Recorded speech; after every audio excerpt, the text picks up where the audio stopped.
بسم اللہ الرحمن الرحیم۔ کتاب الحوالہ۔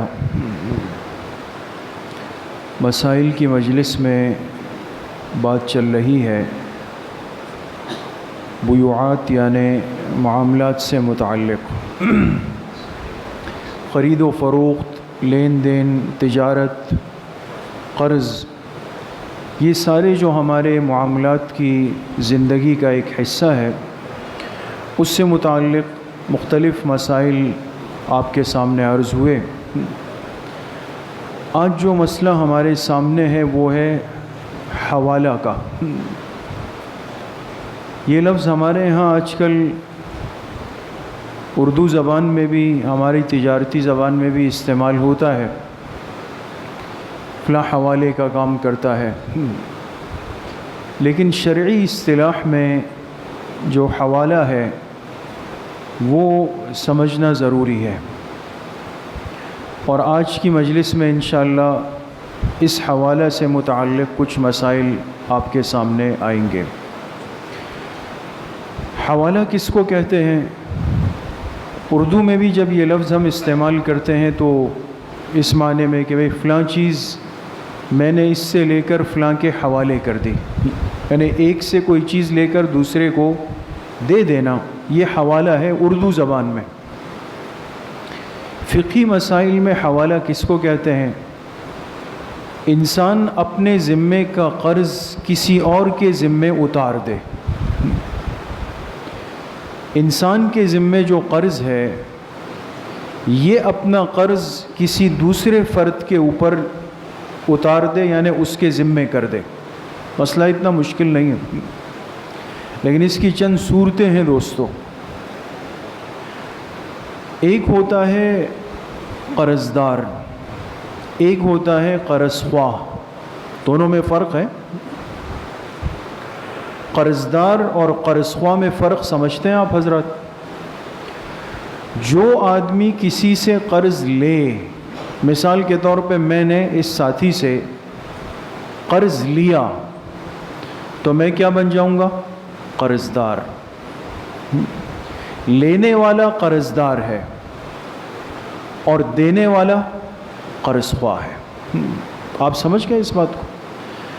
جو کسی سے لے لے، میں اس سے لوں کہ بھائی بلال مجھے 1000 روپے قرض دے دیں، میں اس کے 1000 روپے کا، ان کے 1000 روپے کا قرض دار بن گیا، اور یہ مجھ سے 1000 لینے کے قرض خواہ ہے۔ اب حوالے میں کیا ہوتا ہے یہ تھوڑا سا سمجھنا ضروری ہے۔ ایک شخص ہے، وہ ایک اعتبار سے قرض دار ہے، ایک اعتبار سے قرض خواہ ہے۔ ایسا ہو سکتا ہے نا؟ 3 آدمی ہے مثال کے طور پہ، میں ہوں، بلال ہے، یہ آفاق ہے، یہ 3 نام ذہن میں رکھیں۔ میں نے بلال سے 10,000 روپے قرض لیے، ٹھیک ہے، اس کو 1 مہینے بعد دینے، اور آفاق نے مجھ سے 10,000 روپے قرض لیے ہیں۔ کچھ سمجھ میں آ رہی ہے بات؟ ایک اعتبار سے مجھے ایک کو قرض دینا ہے اور ایک سے قرض لینا ہے، 3 افراد ہو گئے۔ ایک فرد اس میں سے ایسا ہے درمیان والا کہ جس نے ایک طرف سے وصول کرنا ہے اور ایک طرف ادائیگی کرنی۔ میں نے ان سے، بلال سے 10,000 لیے ہیں اور آفاق سے 10,000 وصول کرنے، ٹھیک ہے، یہ تو مسئلہ صاف ہو گیا۔ لیکن اب میں اس کو حل کیسے کر رہا ہوں کہ جب میں نے 10,000 روپے ان سے قرض لیے اپنے لیے، تو میں نے ان کو واضح کر دیا بلال کو کہ اب یہ 10,000 روپے آپ مجھ سے نہیں لیں، بلکہ آفاق نامی ایک ساتھی ہے جن سے میں نے لینے تھے، تو میں ان سے نہیں لوں گا، بلکہ آپ براہ راست ڈائریکٹ جا کر ان سے اپنے 10,000 روپے وصول کر لیں۔ میں درمیان سے نکل گیا نا؟ یہ صورت سمجھ میں آ رہی؟ میں نے ان 2 افراد کا آپس میں تعلق جوڑ دیا، رابطہ کرا دیا۔ لہٰذا اگرچہ میں لینے والا بھی تھا، دینے والا بھی تھا، لیکن میں بیچ سے ایک طرف ہو گیا۔ میں نے کہا بھائی میں مصروف ہوتا ہوں، میں سفر پہ جا رہا ہوں، میرے پاس وقت نہیں ہے، لہٰذا اب آپ حضرات آپس میں معاملہ کر لیجئے گا، میرے 10,000 روپے ان کے پاس ہے جو میں نے ان سے لینے تھے، اب آپ جا کے ان سے وصول کر لیجئے گا، آپ حضرات کا معاملہ صاف ہو جائے گا۔ آپ سمجھ گئے؟ اس کو حوالہ کہا جاتا ہے کہ جس آدمی نے قرض لیا تھا وہ قرض لینے کے بعد اپنا قرض اپنے ذمے سے لے کر دوسرے پر اتار دے۔ سمجھ میں آ گئی؟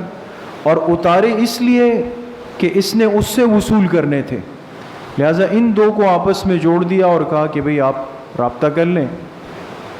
اب اگر یہ دو ساتھی آپس میں اس بات پر راضی ہے اور کہا ٹھیک ہے جی ہمیں تو اپنے پیسوں سے غرض ہے، انہوں نے کہا بھئی مجھے تو لینے تھے، انہوں نے کہا دینے تھے، لہٰذا بجائے آپ کے ہم آپس میں کر لیتے ہیں، تو اگر یہ دو افراد اس پر راضی ہو جائے تو یہ حوالہ معتبر ہوگا، مستند ہوگا، درست ہو جائے گا۔ سمجھ میں آ گیا بس؟ لیکن اگر انہوں نے کہا نہیں بھائی ہم تو آپس میں ایک دوسرے کو نہیں جانتے، ہمارا آپ سے معاملہ ہے، لہٰذا جو لینا ہے وہ بھی آپ سے، دینا ہے وہ بھی آپ کو، تو پھر یہ حوالہ معتبر نہیں ہوگا، رضامندی جب تک آپس میں نہ پائی جائے۔ یہ ایک مسئلہ ہو گیا اس میں۔ اچھا، دوسری شکل یہ ہے، یہ تو بالکل سیدھا سیدھا مسئلہ تھا کہ دونوں طرف 10,000 روپے تھے، لیکن اگر مثال کے طور پہ معاملہ یہ ہے کہ میں نے قرض لیا تو بلال سے 10,000 ہے، لیکن آفاق سے وصول کرنے 15,000 ہے، سمجھ گئے؟ ان سے زیادہ میرے پیسے زیادہ ہیں لینے، اور پھر میں درمیان سے نکلا اور میں نے کہا بھئی آپ دونوں آپس میں رابطہ جوڑ لیں، آپ اپنے 10,000 روپے آفاق سے وصول کر لیجئے گا۔ انہوں نے جا کے وصول کر لیے، یہ فارغ ہو گئے۔ اب آپ بتائیں اس مسئلے میں کچھ کمی بیشی رہ گئی ہے؟ کیا رہ گئی ہے؟ 5,000 روپے۔ لہٰذا یہ نہیں ہے کہ آفاق کہے چلے بھئی ہم تو کامیاب ہو گئے اور معاملہ نمٹ گیا، نہیں، یہ 10,000 روپے دے کر باقی 5,000 روپے اب بھی میں ان سے مانگنے کا حق رکھتا ہوں، وہ اس معاملے میں میرے قرض دار رہیں گے۔ سمجھ گئے؟ یہ اس کی دوسری شکل ہو گئی۔ اچھا، تیسری ایک شکل یہ ہے کہ یہ معاملہ ہوا اور میں نے ان دو ساتھیوں کو آپس میں جوڑ دیا کہ بھئی آپ اس ساتھی سے وصول کر لیجئے گا۔ انہوں نے کہا ٹھیک ہے ہم وصول کر لیں گے۔ 1 مہینے بعد کا وقت طے ہو گیا۔ اللہ پاک کی شان یہ ہے کہ 1 مہینے بعد آفاق منظر عام سے غائب ہو گئے، کچھ پتہ نہیں چلا کہ وہ کہاں چلے گئے۔ اب اس صورت میں کیا کریں گے؟ اب اس صورت میں دیکھا جائے گا کہ اس کا گھر یا کوئی مال، گاڑی، جائیداد، آفس، کوئی چیز ایسی ہے جو قیمتی ہو، قیمت رکھنے والی ہو، آئے وہ چھوڑ کے گئے ہیں۔ معلوم ہوا کہ ہاں جی ان کی ایک موٹر سائیکل کھڑی ہوئی ہے، ایک گاڑی کھڑی ہوئی، تو بھئی موٹر سائیکل بیچ کر قرضہ پورا ہو رہا ہے؟ جی ہاں بالکل پورا ہو رہا ہے۔ تو اس صورت میں کیا کریں گے کہ وہ آفاق جو غائب ہو گئے ان کی وہ چیز بیچ کر کے یہ اپنے پیسے یہاں پہ وصول کر لیں گے۔ یہ مسئلہ بھی حل ہو گیا۔ اچھا، چوتھی شکل یہ ہے، چوتھی صورت کہ میں نے قرض لیا 10,000 روپے اور ان سے کہا کہ آپ 10,000 روپے آفاق سے لے لیجئے گا اس لیے کہ میں نے ان سے لینے تھے، ٹھیک ہو گیا۔ جب وقت پورا ہوا گئے تو دیکھا بھئی آفاق تو غائب ہے اور پیچھے جو ہے وہ 1 روپیہ بھی چھوڑ کے نہیں گئے، کچھ بھی نہیں ہے۔ ایک صورت، یا یہ کہ جب یہ گئے آفاق کے پاس، آفاق نے کہا کہ جی میں نے کب کہا تھا، صاف مکر گئے، انکار کر دیا، نہیں بھئی ہمارا ایسی کوئی بات نہیں، آپ جا کے اپنا قرضہ خود وصول کریں، اس معاملے سے سرے سے انکار کر دیا۔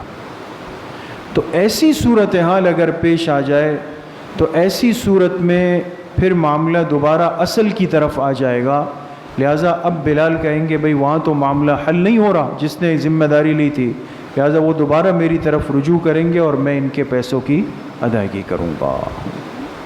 یہ سمجھ گئے آپ حضرات؟ یہ حوالے کی مختلف شکلیں یہاں پر ہو سکتی۔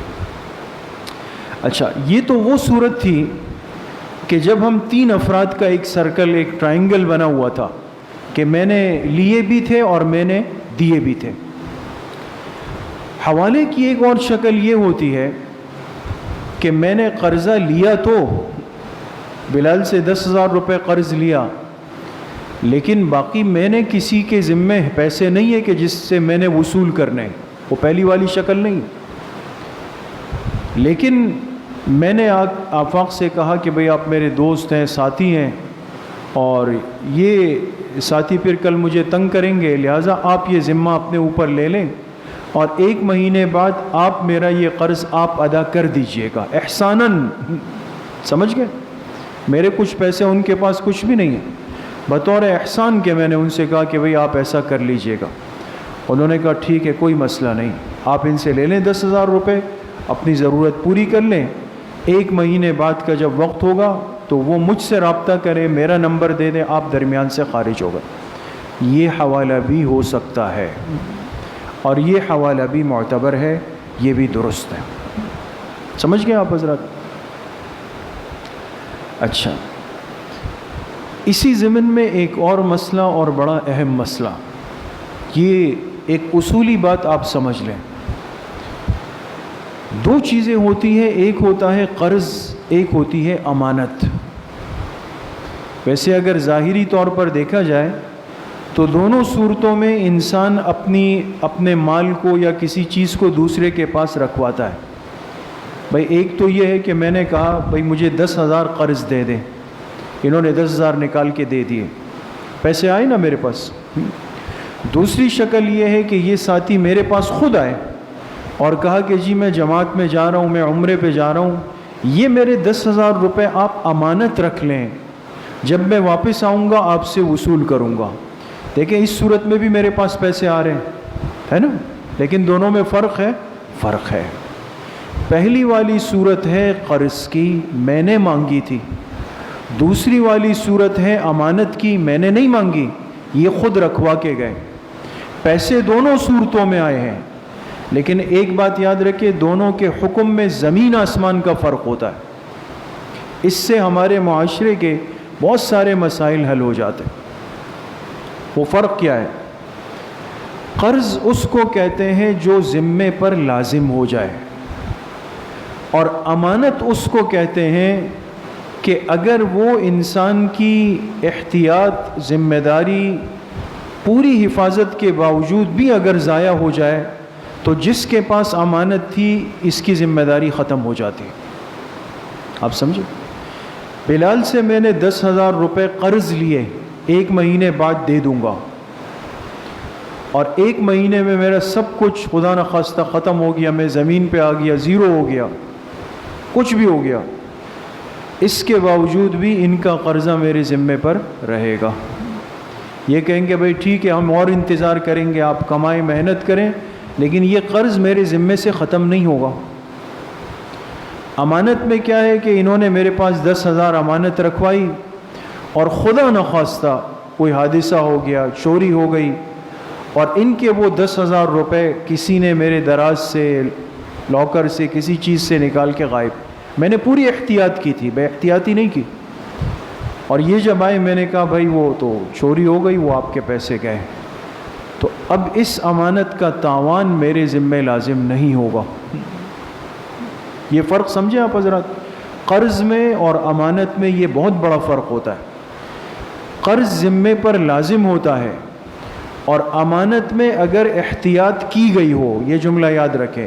ایک تو یہ کہ میں نے ان سے 10,000 روپے لیے اور ایسے سامنے رکھ دیے کہ ٹھیک ہے بعد میں لے لینا، اور وہ پڑے ہوئے تھے بے احتیاط اور کسی نے اٹھا لیے، تو پھر میں قصوروار ہوں۔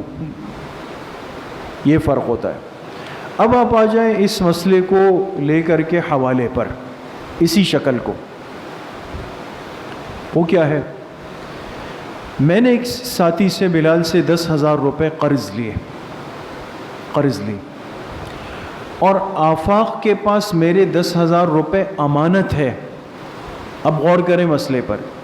جو پہلی والی صورت تھی نا، اس میں کیا تھا کہ میں نے ان سے قرض لیا ہے اور ان کو قرض دیا ہے۔ یہاں قرض نہیں ہے، ان سے تو قرض لیا 10,000 روپے، لیکن اس ساتھی کے پاس میرے 10,000 روپے امانت رکھے ہوئے، امانت والے، اور پھر میں نے ان کو آپس میں جوڑ دیا۔ میں نے کہا بھائی میرے 10,000 امانت وہاں رکھے ہوئے، 1 مہینے بعد آپ میرے وہ امانت والے پیسے ان سے لے لیجئے گا۔ کہا ٹھیک ہے، صحیح ہو گیا۔ اللہ کی شان یہ کہ 1 مہینہ مکمل ہونے سے پہلے وہ امانت والی جو رقم آفاق کے پاس تھی وہ ان کی احتیاط اور سب اسباب کے باوجود ضائع ہو گئی، چوری ہو گئی۔ اب تو وہ پیسے وہاں پہ نہیں ہے نا، آپ سمجھ رہے ہیں بات کو؟ لہٰذا اب بلال آفاق سے مطالبہ نہیں کر سکتے، اس لیے کہ ان کے پاس جو چیز تھی وہ امانت والی تھی، اور وہ امانت اب ان کے پاس رہی نہیں، امانت ذمے پر لازم نہیں ہوتی، وہ پھر نکل جائیں گے، یہ اب مجھ سے اپنی رقم کا مطالبہ کریں گے۔ سمجھ میں آ گئی بات؟ اس کی حوالے میں ایک آخری مسئلہ وہ یہ ہے کہ جس آدمی نے 2 کا آپس میں رابطہ کرایا، میں نے قرض لیا اور ان سے قرض لینا تھا، پھر ان کو آپس میں جوڑ دیا اور کہا بھئی 30 اگست کو آپ جا کے یہ رقم آفاق سے لے لیجئے گا، یہ خوش ہو گئے آپس میں۔ لیکن اللہ کی شان ابھی 5 دن باقی تھے کہ میرے پاس رقم آ گئی، کہیں سے اچانک رقم آ گئی، تو میں نے سوچا کہ اب بلال جا کے آفاق سے مانگیں گے، اتنے میرے پیسے وہیں پر رہنے چاہیے، لہٰذا میں نے بلال کو فون کیا آپ آئیں اور اپنے جو 10,000 روپے جو میں نے آپ کا حوالہ کروایا تھا ان کو چھوڑ دیں، ان کے پاس مت جائیں، آ کے آپ اپنے پیسے مجھ سے وصول کر لیں، آج وصول کر لیں۔ صورت سمجھ میں آ گئی؟ تو اب سوال یہ ہے کہ آیا بلال یہ کہہ سکتے ہیں کہ نہیں بھائی اب آپ کیسے بیچ میں بول رہے ہیں، میں تو انہی سے مانگوں گا؟ تو ایسی کوئی بات نہیں۔ اگر وہ اصل آدمی اگر اس کو دینے کے لیے بلا لے تو یہ آ کے اپنی رقم وصول کر لے گا، اور وہ جو تیسرا آفاق ہے وہ بیچ میں سے پھر نکل جائے گا۔ یہ حوالے کی شکل ہوتی ہے۔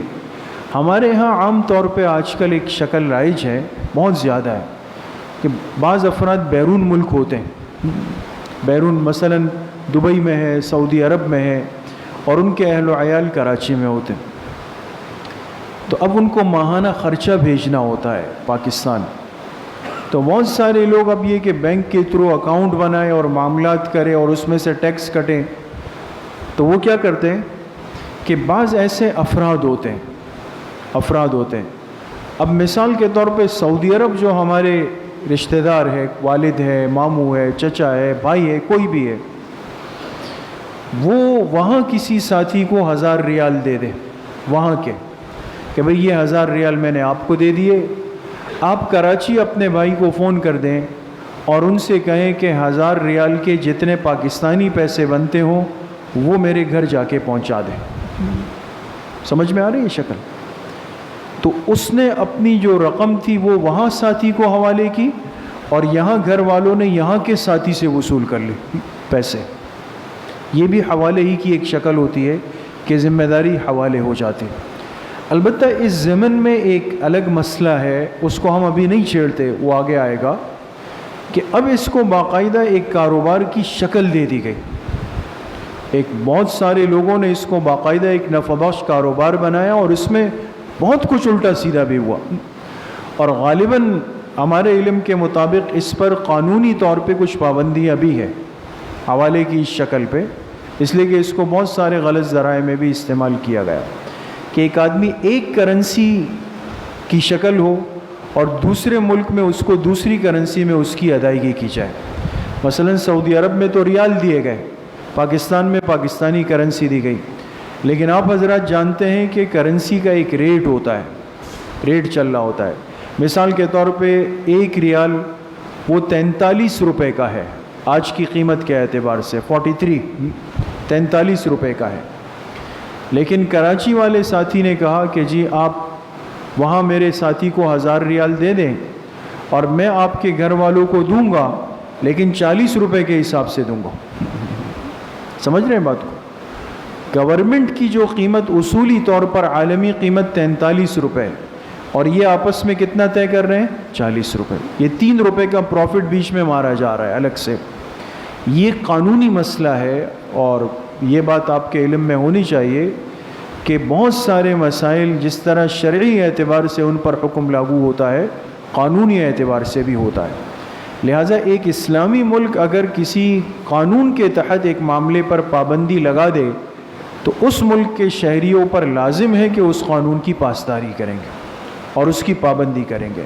لہٰذا اس کے بیچ اگر یہ آپس میں کاروبار چلتا رہا خفیہ طور پہ تو قانون کی خلاف ورزی کا گناہ بہرحال ذمے پر لازم آئے گا۔ تو یہ حوالے سے متعلق کچھ مسائل تھے۔ اللہ پاک مجھے بھی آپ سب کو صحیح عمل کی توفیق نصیب فرمائے۔ الحمدللہ رب العالمین، الصلاۃ والسلام علی سید الانبیاء والمرسلین سیدنا۔